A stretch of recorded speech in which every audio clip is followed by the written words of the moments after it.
오늘 읽을 하나님의 말씀은 사도행전 2장 14절로 16절입니다. 사도행전 2장 14절로 16절입니다.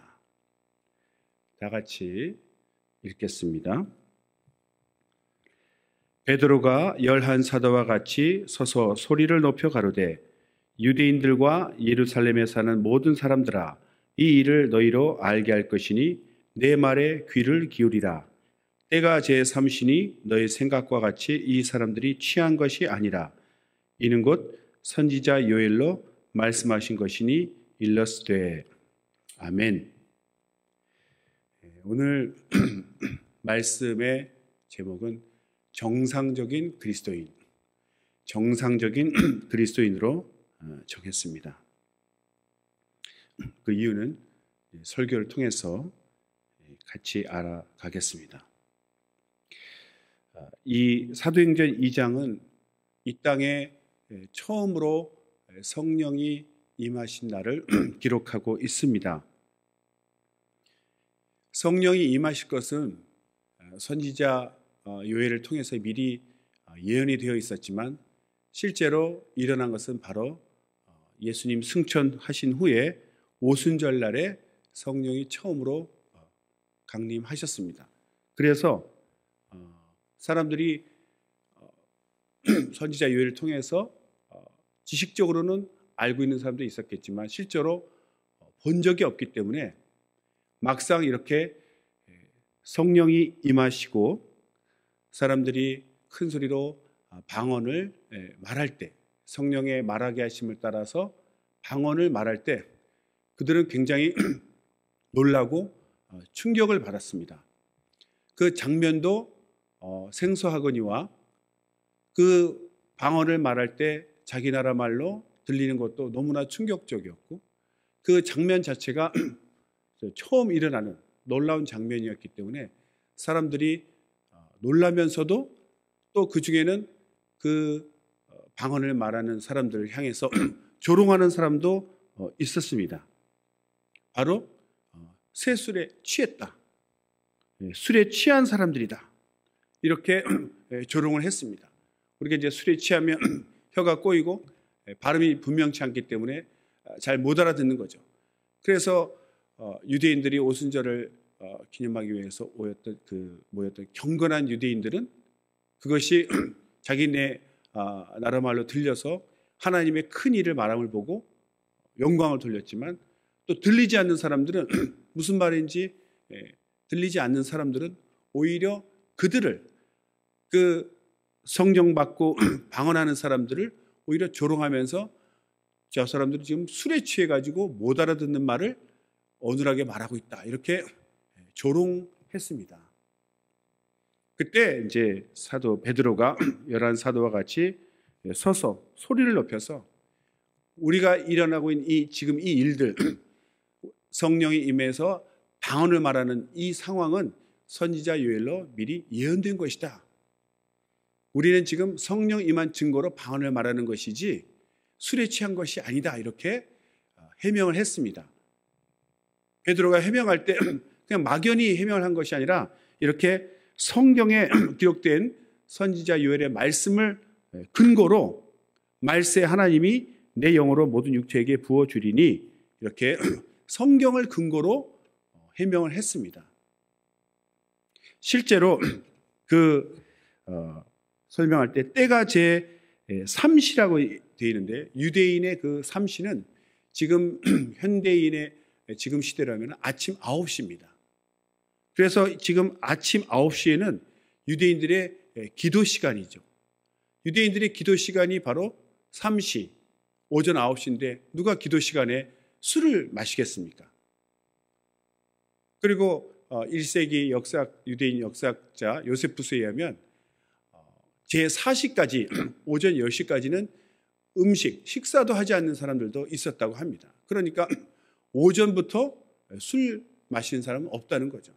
또 그 시간은 기도 시간이기 때문에 철저하게 깨어있는 그런 시간에 술 취한 것이 아니다, 이렇게 설명하고 있습니다. 성경의 데살로니가 전서 5장 7절에도 자는 자들은 밤에 자고 취하는 자들은 밤에 취하되 이렇게 표현되어 있죠. 일반 사람들도 밤에 자고 술을 마셔도 밤에 마시지 아침부터 마시지는 않는다. 이렇게 설명을 했습니다.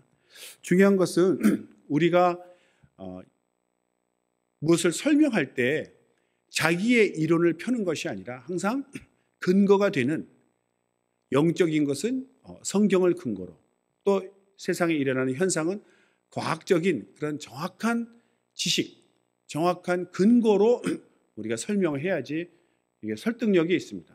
이렇게 근거 없는 그런 어떤 자기 이론이나 그런 것은 미신이라고 합니다. 미신이라는 뜻이 합리적이지 않고 과학적이지 않은 얼토당토 않는 그런 것을 맹목적으로 믿는 것을 미신이라고 하죠. 우리가 믿는 기독교도 하나님 말씀에 근거해서 믿는 것입니다. 말씀이 일어난, 말씀을 기록한 것이 내게 그대로 체험되어지고 이루어지는 것. 그래서 우리가 믿는 이 종교는 물론 영적 영역이 있습니다. 그래서 그런 우리가 이제 신비라고 하는데, 이거 신비주의하고는 다른 거죠. 주의가 이즘이 붙으면 좀 이렇게 부정적인 말인데, 하나님은 영적 존재이시기 때문에, 우리도 영적 존재이기 때문에 이 기독교의 믿음 생활은 지극히 세상에서 육체적으로 살고 있지만 또한 영적 부분이 있기 때문에 우리는 그 영적 세계를 체험할 수 있습니다. 하나님을 만난다는 것, 성경을 체험한다는 것 자체가 영적인 체험이죠. 이것은 과학으로는 풀 수 없습니다. 과학은 이성에 기반을 두고 있기 때문에 우리 이성으로 이해할 수 있는 부분까지만 다룰 수 있습니다. 그렇기 때문에 영적인 세계, 하나님의 세계를 과학으로 우리가 다 설명을 할 수가 없죠.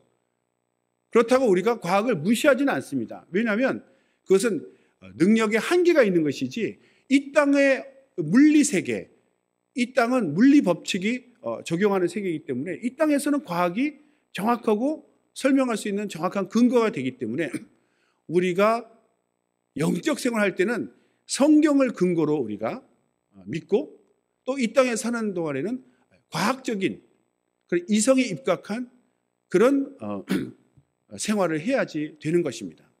그러니까 정상적인 그리스도인이라는 것은 지극히 영적이면서도 지극히 세상에 과학적이어야 되고 이성적이어야 되고 또한 도덕적이어야 됩니다. 하나님을 믿는다 하면서 과학을 무시하거나 또 이성을 무시한 비도덕적인, 비이성적인 그런 신앙생활을 하면 세상 사람들은 처음부터 믿지 않습니다. 미신이라고 생각하고 무시하게 되는 거죠. 우리는 누가 봐도 저 사람은 이성이 온전하고 과학적으로도 건전하고 또 도덕적으로도 온전한 그런 사람인데, 또 우리가 알지 못하는 영적 세계를 알고 있구나. 이렇게 저들이 우리를 볼 때 지극히 똑같은 사람인데 자신들이 알지 못하는 신비의 세계, 하나님이라는 영적 세계를 알고 있구나 해서 우리와 대화할 수 있어야지, 그들이 상식적으로 생각하고 과학적으로 생각해도 이해 안 되는 그런 이상한 행동들, 이상한 말을 하면 아예 마음을 열지 않습니다. 그래서 정상적인 그리스도인은 정확한 어떤 세상에 속한 그런 과학적인 지식과 이성과 또 영적인 말씀에 근거한 그런 영적 세계를 우리가 같이 알고 있는 거죠. 영적 세계를 얘기하면서 성경에 없는 그런 것을 또 얘기하는 것도 신비주의로 빠질 수 있고, 세상에 살면서도 비과학적인 얘기를 하면은 아예 또 무시를 당합니다.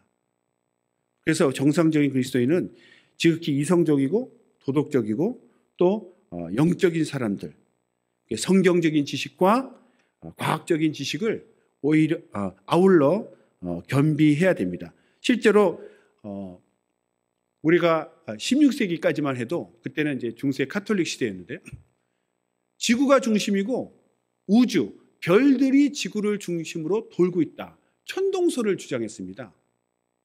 믿는 사람들이 종교적으로. 오히려 과학자들이 연구해서 그렇지 않다.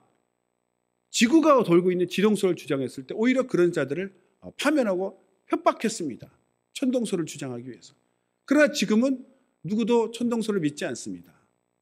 지구가 오히려 태양을 중심을 향해서 돌고 있고 또 태양은 우주의 중심을 향해서 태양계 전체가 돌고 있는 그런 지동설을 우리가 지금은 다 믿고 있습니다. 이렇게 믿는 사람들이 비과학적일 때 문제가 발생하게 됩니다. 그리고 우리가 좀 알아야 될 것이 또 생물에 대해서 얘기를 해보겠습니다. 우리가 보통 생물 하면 동물, 식물, 미생물 이렇게 크게 세 가지로 분류하는데 움직이는 건 동물, 움직이지 않는 것은 식물이죠. 고정되어 있는 것. 그리고 미생물은 우리 육안으로 보이지 않는 것을 이제 보통 미생물이라고 합니다. 그런데 이 미생물은 가장 그 작은 단위죠. 그래서 이 미생물을 표현할 때는 우리가 이제 보통 박테리아, 다른 말로 이제 세균. 우리가 이제 음식이 오염되고 상하고 하는 것이 다 세균이고 또 김치가 맛있게 발효되는 것도 다 그게 세균류입니다. 박테리아에 의한 거죠. 좋은 세균이 있고 나쁜 세균이 있는 거죠. 병을 일으키는 세균이 있고 우리 음식을 맛있게 만들어주는 발효시키는 그런 이제 세균도 있습니다. 그것이 바로 이제 세균 또는 박테리아라고 하는데 이것이 보통 단세포, 가장 작은 단위. 모든 생명체의 최소 단위는 이제 세포라고 하죠.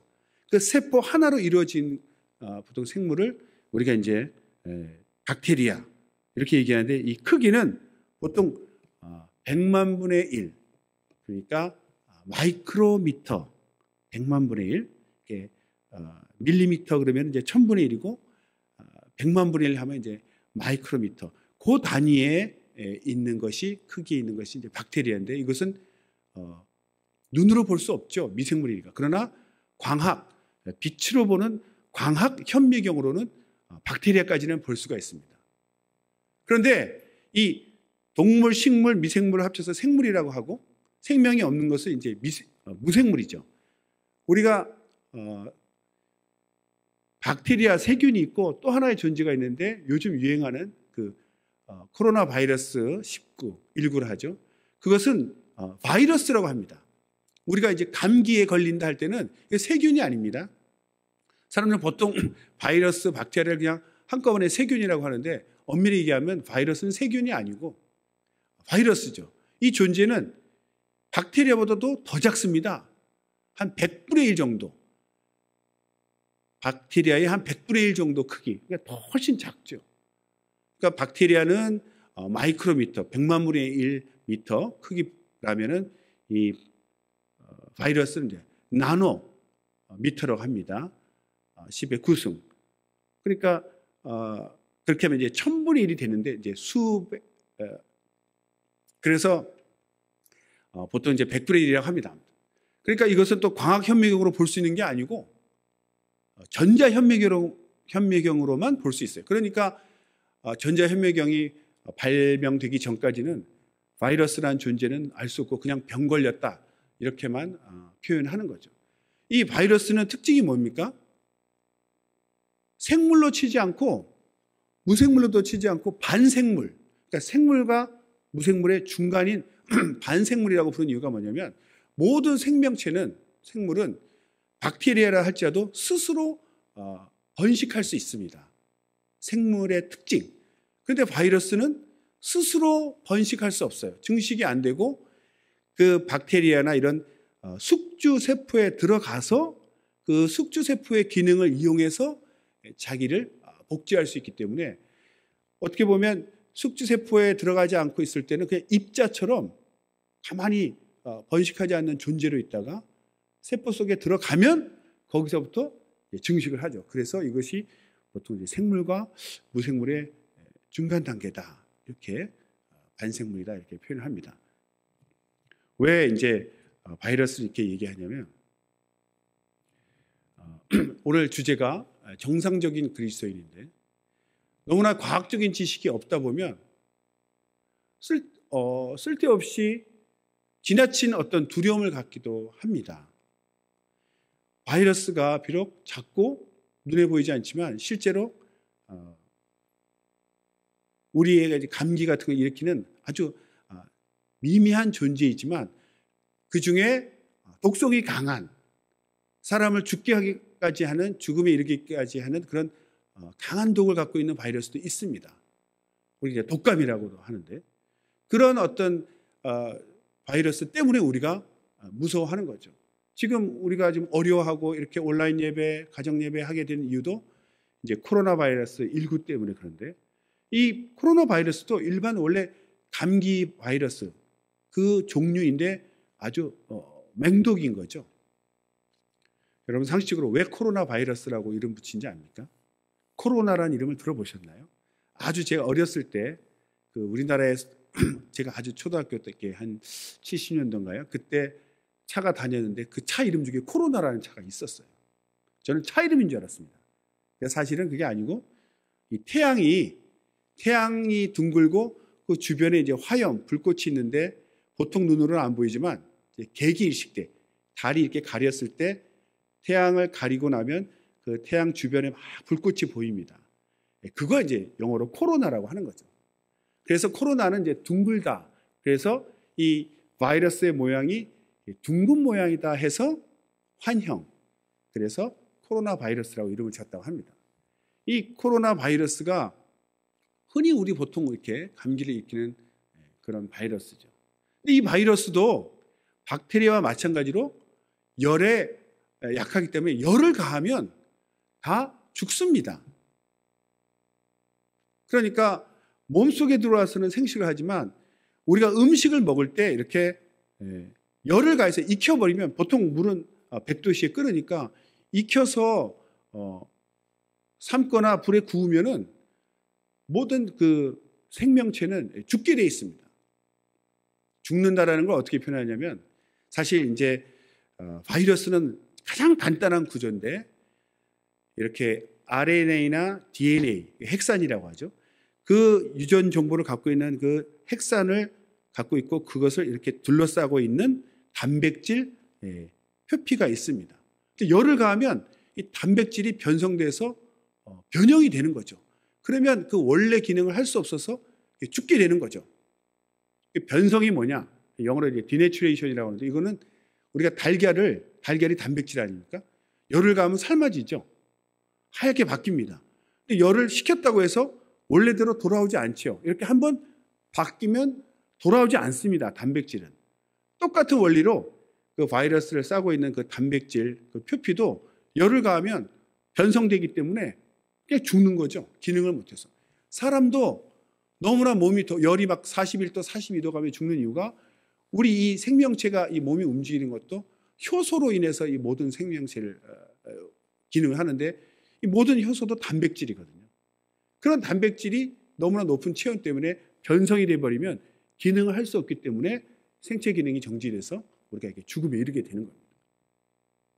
이렇게 박테리아든 바이러스든 익혀 먹으면 아무 문제가 없는데 지식이 없으니까 최고의 영적 지식을 갖고 있다고 하나님 얘기하면서도 이 땅에 속한 과학적인 지식을 알지 못하니까 옛날에 조류독감 막 돌았을 때 그게 이제 조류를 통해서 바이러스가 전파된다.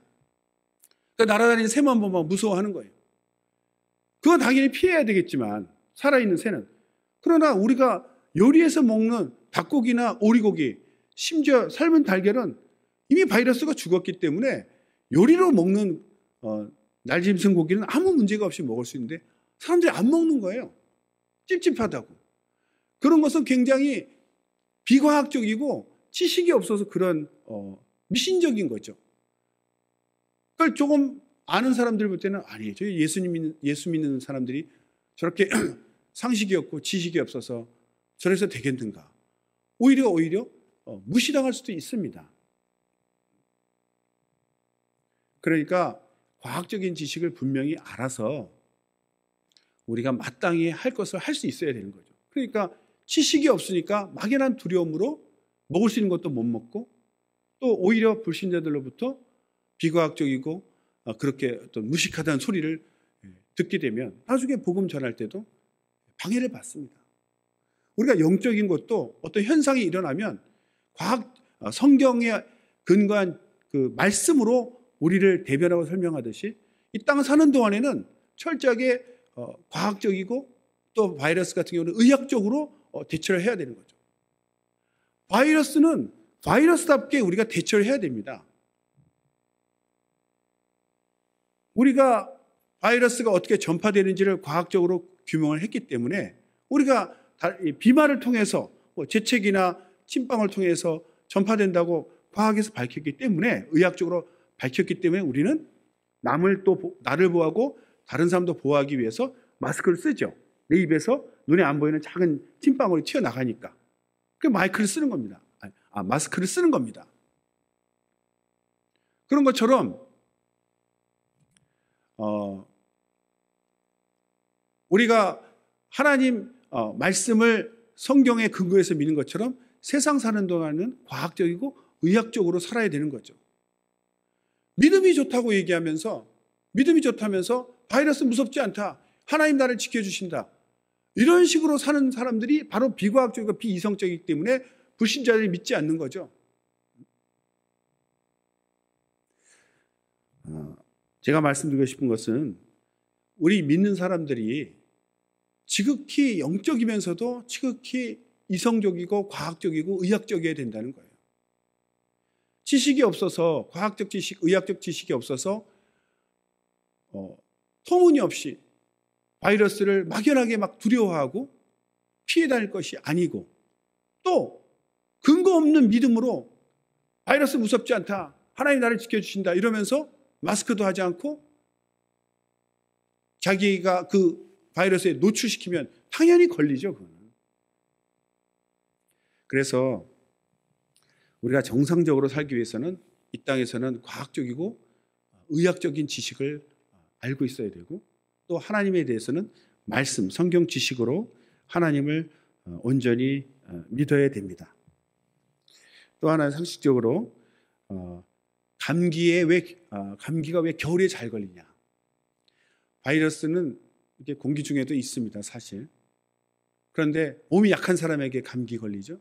그 얘기는 그 겨울이 되면 주위가 춥기 때문에 몸의 체온이 떨어지니까 면역력이 떨어져서 똑같은 바이러스에 대해서 내가 면역력이 떨어지기 때문에 바이러스들이 나를 공격해서 감기에 걸리는 거죠. 그러니까 갑자기 확 체온이 떨어지면은 몸의 면역 기능이 떨어지니까 감기에 걸리는 것이죠. 바이러스가 강해서 그런 건 아니다. 내가 상대적으로 약해서 걸리는 겁니다. 그러니까 몸을 항상 따뜻하게 하고 체온을 잘 유지하는 사람은 감기에 걸리지 않죠. 또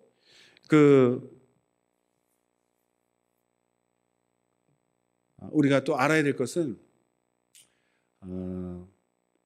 지금 이런저런 목사님들이 이상한 설교를 많이 하고 있습니다. 들어보면 유행병, 전염병은 하나님의 심판이다.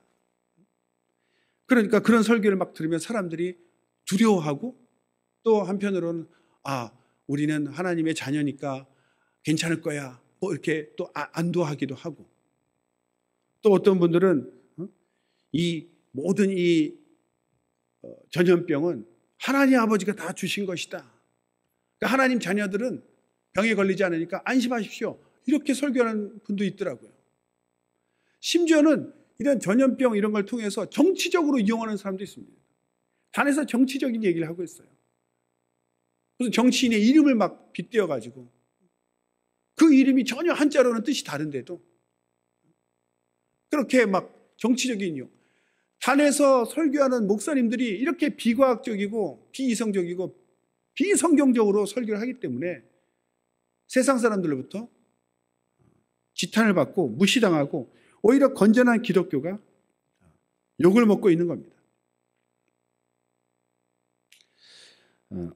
하나님 말씀을 다시 보고 이제 마무리할까 합니다. 디모데전서 2장 4절에 이런 말씀이 있습니다.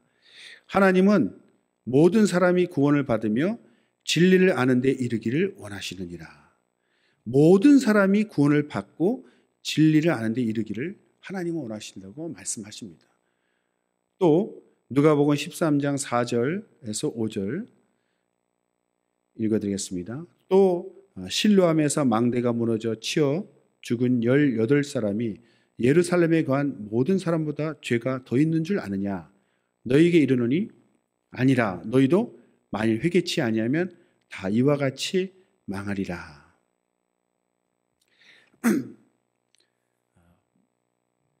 우리가 잘못 알고 있는 지식들, 조금 전에 어떤 목사님들이 이건 심판이다, 세상을 심판한다.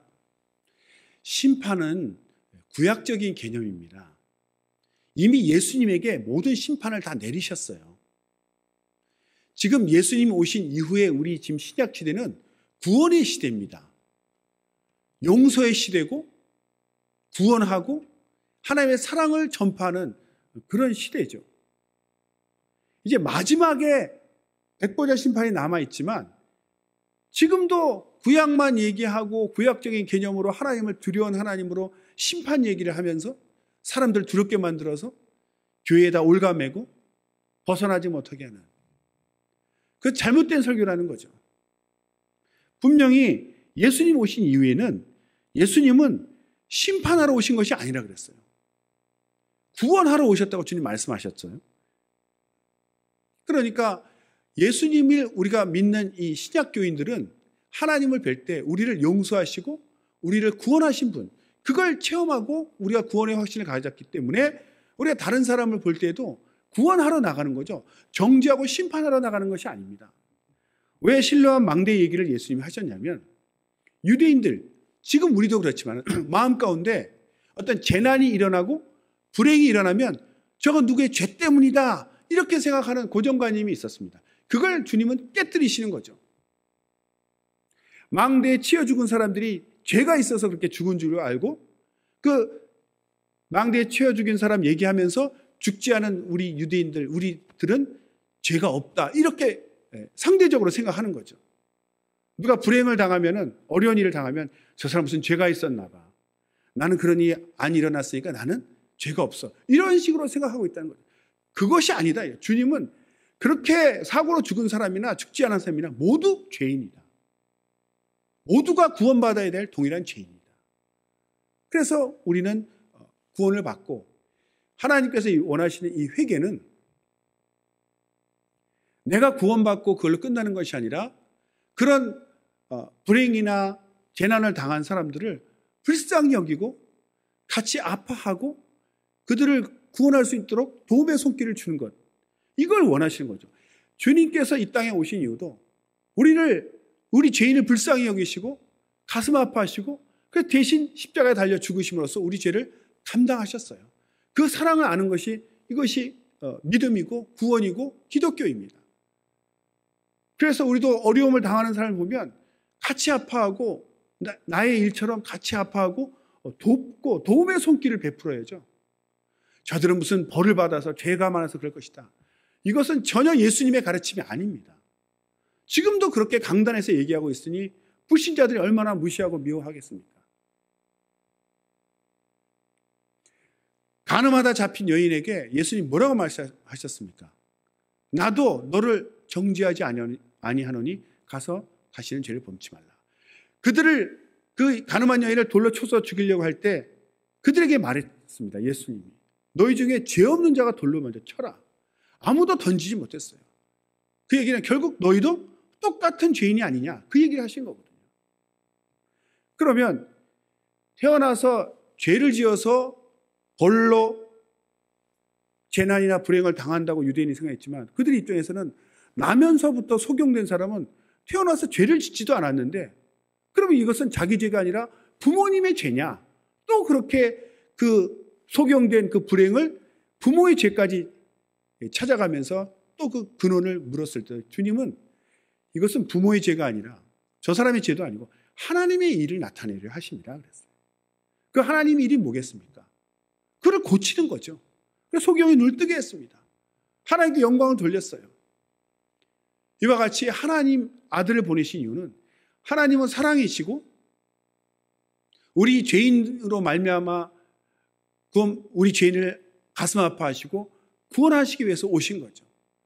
우리가 예수님 믿는 이 신약 시대에는 누가 불행을 당하고 누가 재난을 당했을 때 그를 정죄하는 것이 아닙니다. 같이 아파하고 도움의 손길을 베풀어야 되는 것이죠. 이렇게 예수님 성경에 말씀하시고 기록하신 것을 정확하게 알고 우리는 정말 예수님 말씀 그 의도를 정확하게 알고 성경적으로 예수님 말씀을 잘 믿고 신앙생활을 해야 됩니다.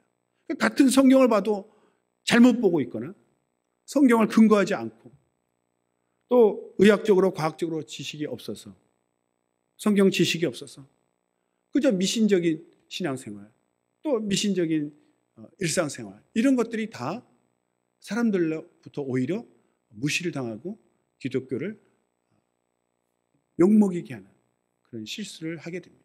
우리는 주님의 말씀을 정확하게 알아서 주님 우리를 사랑하셔서 우리를 구원하러 오셨습니다.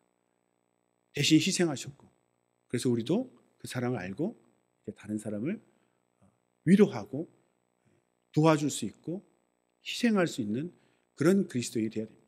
그러면서 또 세상 공부도 지식도 정확하게 알고 있어서 오히려 믿지 않는 사람들로부터 손가락질 받지 않는 지식적으로도 과학적으로 의학적으로도 확실하게 근거가 있고 뛰어나고 영적으로도 정확한 성경으로 하나님을 온전히 알고 섬길 때 믿지 않는 자들이 정말 우리 온전한 그리스도인을 보고 지극히 정상적인 그리스도인들을 통해서 내가 믿을 수 있겠다. 따라가서 믿을 수 있겠다라는 그런 안심과 확신을 줄 수 있어야 됩니다. 우리는 지극히 영적이면서도 지극히 과학적이고 이성적이어야 됩니다. 그것은 정확한 성경 지식과 과학적 지식에 근거해야 됩니다. 기도하겠습니다.